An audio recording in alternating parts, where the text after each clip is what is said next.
the penultimate. Is that what you say? Penultimate? Like not the last, but the second to last group day?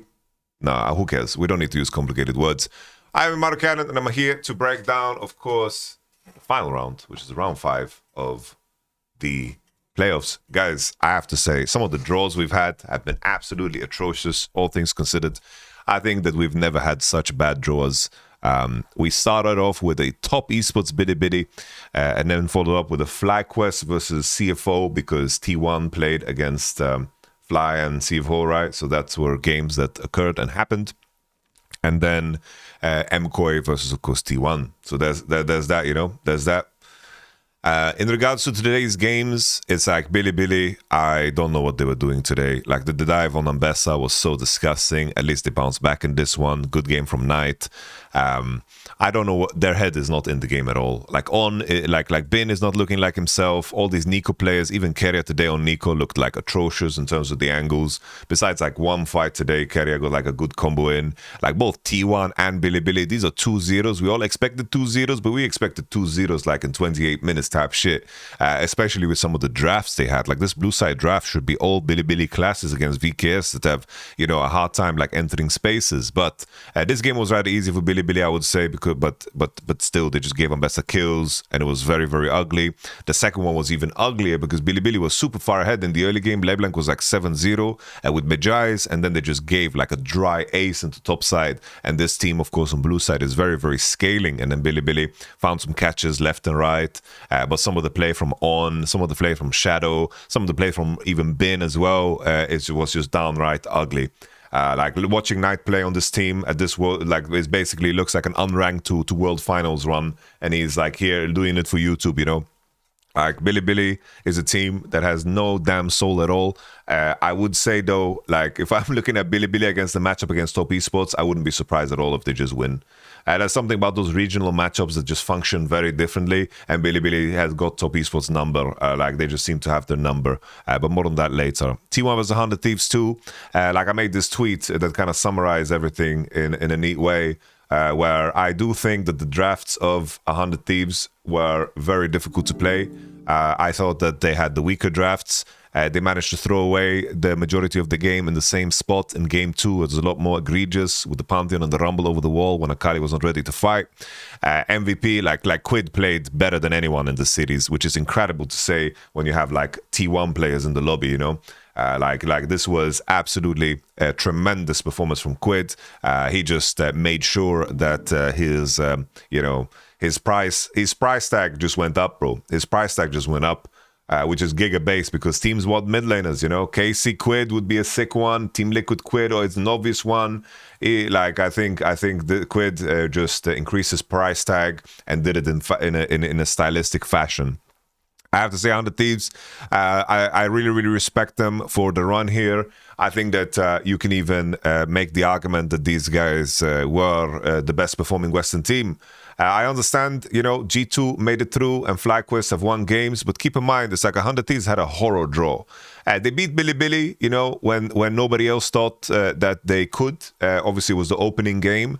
You can view that game however you want, but you need to be in a very specific state of mind to break a team that is on paper better than you, that is underperforming. You need to be in a very specific state of mind. They lost against top esports after, and then they lost against Hanwha Life, and then they played against T1, which is an atrocious draw. Like that is basically all teams that are top 5 ranked outside of Genji, of course, at this tournament. Like they had the worst draw possible. Like top esports, Bilibili, Hanwha Life, T1. This is like everyone's top 5.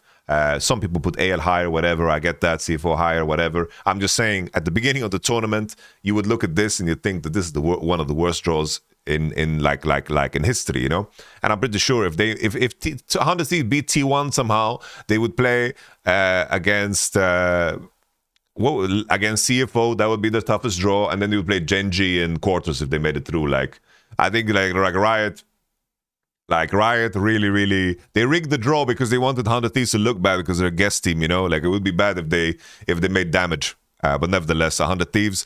Shout out to Quid. Respect to Quid. I think he did amazing. I think River had some good moments, some cool moments, some nationalities from Owner. I think that's something to hang at the Christmas tree. Also played a very busy game. I think there were moments where I was like, is Ayla performing better than Kerry right here? But that's also on T1 side. I do think that in both drafts, that's the thing. That's what's so weird. When a team... Usually if there's an upset or something comes close or the game comes close, it's usually like some draft edge, some draft goofiness. But straight up, I think T1, both drafts are so much better. I think that it's weird because T1 was the team that was carried by their own draft today. I think that this Renekton spot and this Talia spot is absolutely insane against Wukong, Sylas, and Bessa. Shouldn't be playable for blue side in my opinion. Same thing here for red side. The Galio value is insane. The Zaya value is crazy. And the Thieves don't have targets, and T1 could just buy one new Magic Mantle and then it's over. This was tough. T1 had insane drafts and still the games were close, which of course makes us worried for what's to come for T1. But nevertheless, coming into the matchups tomorrow, Top East versus Bilibili. Top East at this tournament have played much better than Bilibili. Plain and simple. They played much better than Bilibili. Much better than Bilibili. Top East versus Bilibili. I think that, in my mind, it's like Top Esports had good early games. And they were playing very active because Bilibili just looks like one of the weakest teams left in the tournament. Like Bilibili went from being a top dog to like a favorable draw. Like if Bilibili played against FlyQuest tomorrow, I'm like, yeah, FlyQuest should win that in the state that Bilibili is in. Obviously, there's the magic of Bilibili can just turn it up, but it's like right now it's just all night. It's all night. It's like Bilibili was one of the better draws someone could have hoped for in the final, which is crazy to even think about. Top Esports might look better at this, but the regional matchups are always different. These are teams that scrimmed.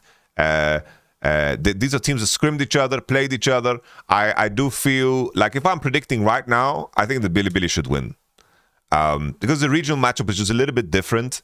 And I think that they have so much data on each other, and I think that psychologically it's just a different matchup.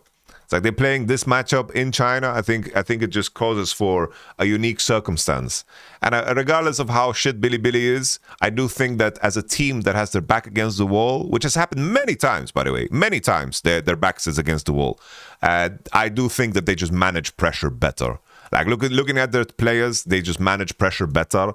And even in their, like if you look at Bilibili's playoff run, they look disgusting. Like they had to reverse sweep JDG. Like it was not a clean playoff run for them to win. In the end, they ramped up and did good. But I do think that Bilibili should be better into Top Esports on the day. I think that Bilibili, like they thrive under pressure. I do think so. I do think that they thrive under pressure. Then we have FlyQuest versus CFO. I do think that FlyQuest, I think their individual form is quite bad. I think Quad, Whippo, you can even go so far to say Masu. I think that their individual form doesn't look that great. And I think that's a very, very big disqualifier because I think 100 Thieves, for example, team fought better than FlyQuest did at this event so far. And I think that FlyQuest right now, while they have good macro, I think they out-macro G2, for example, good lane assignment, and that's something that they can use against CFO. I'm worried that still you have to fight. And CFO mechanically look really, really good. They just play kind of, let's say, dumbed down League of Legends sometimes, where everything is very one-dimensional in terms of their approach, and I think the players don't understand what the roles are. And I do think CFO is hurt by the fact that so deep into the tournament now, everyone else is also figuring out how to draft, which I think is super important. I do think that CFO, they gained so much stock value of having like the Scion game after Scion game after Scion game after Scion game, and then no more Scion into, of course, struggling, where they played a competitive match against How Alive, but How Alive, as expected, the Korean teams are capable of slowing down the game and actually setting the chessboard and putting down the pieces. It's like How Alive, Genji, they're capable of doing this better than anybody. Genji in particular, where they're like, yo, let's take the air out of the game, let's slow down, let's give a Drake, let's stay the foot tower, and then let's break down how we need to fight and approach it. They have very, very high fight IQ. It's like TFO, they can swing, they're punching power, but I do think that their fight selection is quite bad. But I do feel like that fighting power can be enough to break down FlyQuest. I do think that FlyQuest, though, they have a lot of data to work with as a prep team. They do super well. I just worry on that individual mechanical level that they might struggle. Something that was a very big deal when FlyQuest played against G2 was the fact that G2 won bot lane 3 games in a row. They won 3 games in a row. And I say this because if you take a look at the matchups that G2 played versus, of course, FlyQuest, let me find it. G2 versus FlyQuest. Game 1, we had the Caitlyn versus Corki swap. That's normal, right? Caitlyn beats Corki. Very hard matchup for Corki. Good, thank you very much for the tier 1. Here in game 2, we had the Soraka game. Lucian Soraka, they came out of this early game being the Zyra was even. That's not acceptable, by the way, if playing Lucian Soraka, in my opinion. They were ahead early, but then Zyra just recovered beautifully. And then game 3, we had this game where FlyQuest picked Jhin instead of Kai'Sa to be stronger in lane, but then they had 20-30 CS disadvantage. So the lane phase here and the lane phase of mid, I just feel like CFO, Honkyu versus Quad. I favor Honkyu in the individual matchup. Bot lane wise, Dogo versus Maso. I favor Dogo in that matchup. Junjia versus Inspired, I think that they can battle her off, but I think Junjia is very much better at being active. But the main thing is, can FlyQuest suck the air out of the game and have good preparation coming into the series? That one is, of course, the most interesting one, in my opinion. I think it's going to be a very close one. CFO versus Fly, very, very close. If you're a betting man, I would wait until draft because I think that's where FlyQuest need to find the edge. Bwipo is, of course, someone that can, tangle and be awkward and be strange, which is going to be interesting in terms of how CFO approach it with the top laners. But of course, the other detail is, plain and simple, like CFO is just so strong early game and they team fight good. Like they mechanically team fights good, but they don't set him up good. And I do think that FlyQuest as a team can deal with that. They can deal with that. Like FlyQuest has skill in terms of lane assignments and being very selective about fights. And I do think that that can be rough against CFO. Like if there's a team that is not Korean, but the most Korean, I would say FlyQuest. In terms of gameplay, So I think it's going to be super close. I don't think this is that one-sided because I am not that sold on CFO. I'm not as sold as on CFO that other people are. I think this can be a very, very close matchup, by the way. I think FlyQuest can win this. But CFO, the main thing is just play it diff. That's the one that's carrying them. I think it's going to be close. I think it's going to be an interesting one, sincerely, I think it's going to be very, very close. Okay, what else we got?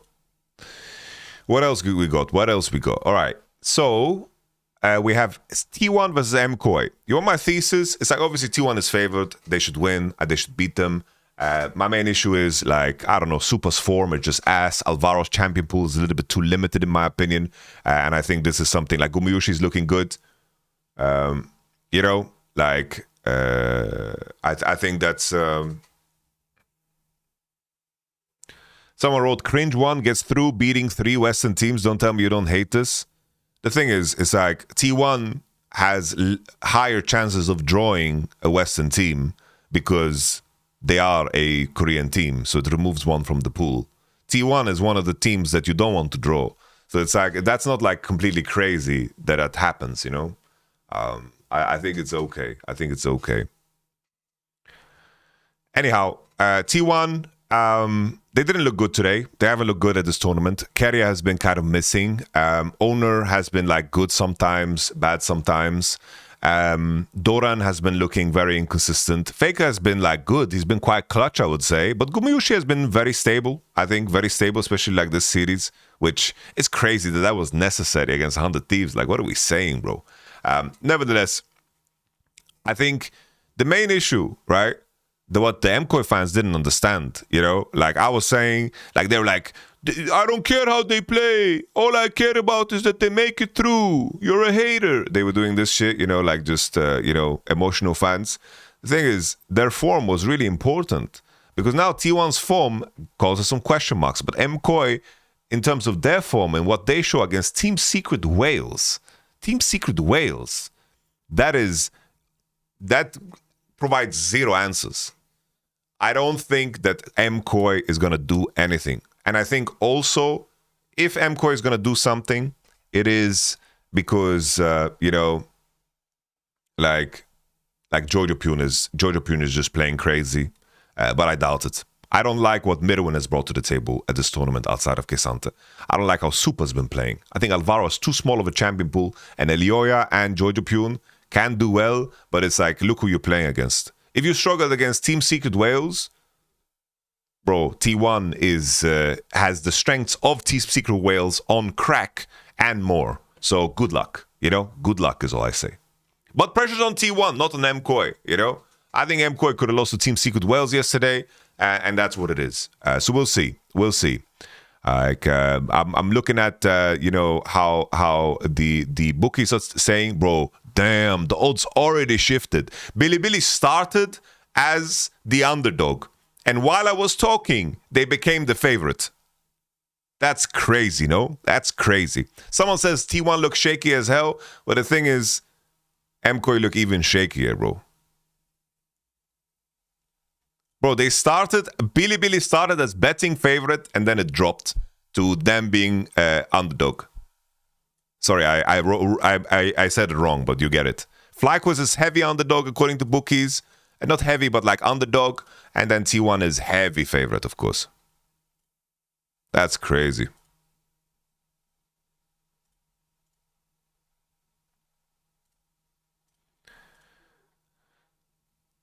Okay. Well, gentlemen, I think that's it for me. I really, really appreciate you guys watching Worlds with me and coming to my breakdowns. I will, of course, live stream everything tomorrow. I'll catch you guys on the next one.